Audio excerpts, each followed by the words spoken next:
You're standing under harsh fluorescent lights. The line hasn't moved in minutes. Your carry-on feels heavier with every step forward. When it's finally your turn, the officer raises a hand. Passport. You pass it over, just a fraction of a second slower than you meant to. Not enough for anyone else to notice, but enough for them. Their eyes don't leave your hands. Not your face, your hands. Purpose of your trip? How long will you stay? Simple questions, or so you think, because in that moment, it's not your answers being checked, it's you. In this video, you'll learn 10 customs and immigration questions that quietly decide who walks through and who gets pulled aside, costing hours, flights, and sometimes hundreds of dollars.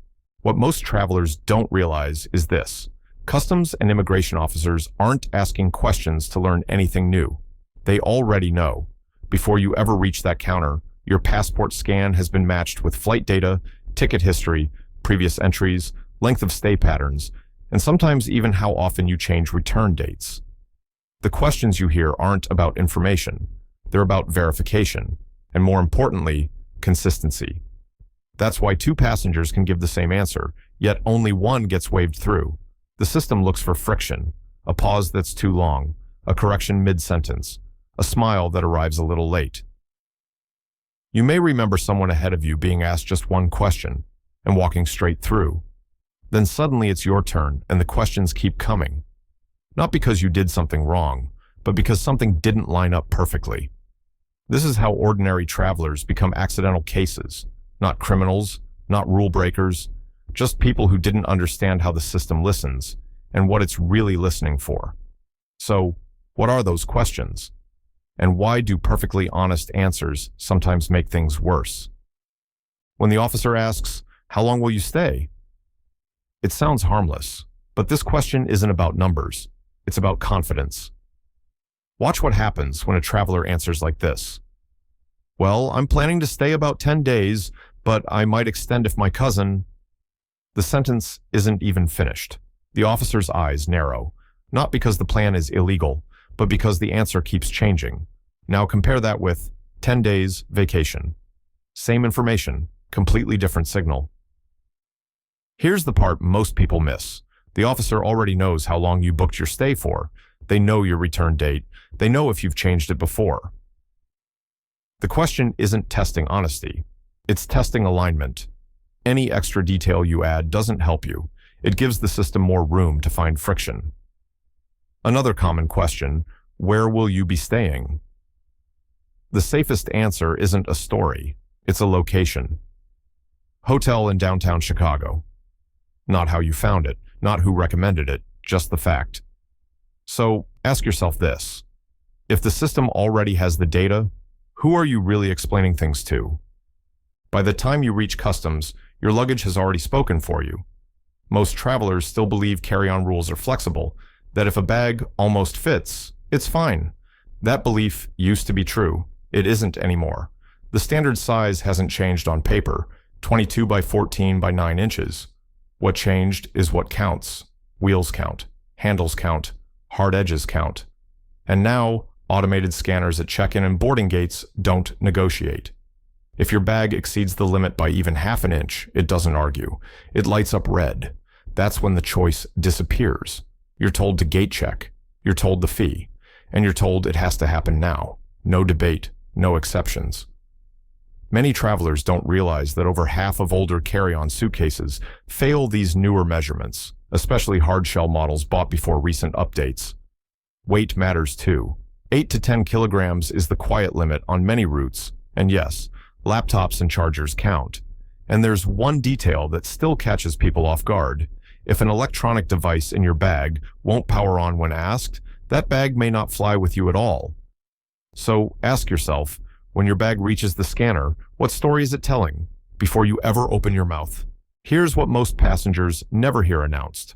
When your bag is flagged at the gate, that moment isn't just about rules. It's part of a revenue system. Gate agents are under pressure to keep boarding on time, reduce overhead bin conflicts, and yes, generate ancillary fees. In many airports, each forced gate check carries a small internal credit, not huge, but consistent. That's why the system works best when you volunteer. You step toward the metal sizing frame just to check. You slide your bag in. It sticks, barely. Now, the decision isn't yours anymore. Contrast that with the traveler beside you carrying a soft, dark duffel. It bulges slightly. It doesn't go near the frame. It passes. Same volume, different outcome. Then there's the invisible clock. Some airlines run automated systems that predict missed connections before they happen. If you're running late, even by minutes, your seat can be reassigned before you reach the gate.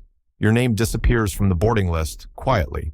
Others hold flights, but only if the algorithm decides you're worth waiting for. So here's the uncomfortable question. If a system can remove you before you arrive, do you know how to challenge it, or even realize it happened? Picture two travelers arriving at the same airport, on the same flight. One measured their bag at home. They practiced short answers.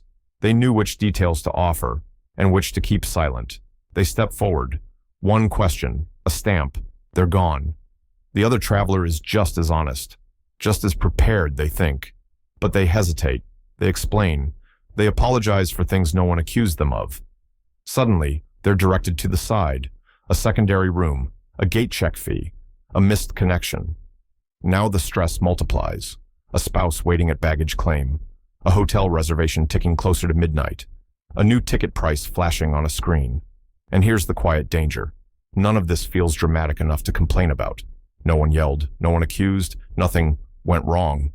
But the cost is real, in money, time, and confidence. So the difference isn't luck. It's understanding how the system interprets you, even when you're doing nothing wrong. The good news is this. None of these systems are secret. They're just quiet. And once you understand how they work, you stop reacting and start controlling the situation. Start with the simplest tools. A small handheld luggage scale costs less than $10. It removes doubt before you ever leave home. Measure your bag fully expanded, wheels and handles included. If it's close, it's too big. Next, prepare answers, not explanations. 2 or 3 short sentences you can deliver without thinking. 10 days, vacation.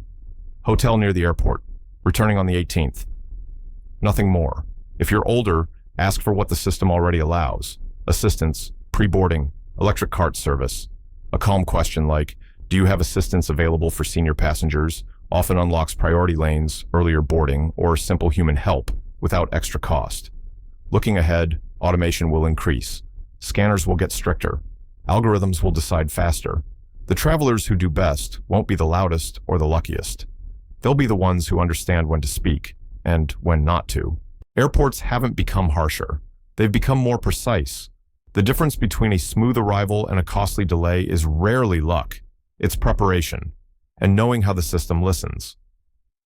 If this helped you see travel rules differently, share it with someone who flies often and keeps getting unlucky. Leave a comment with what surprised you most. This is Quiet Travel Rules. Travel informed.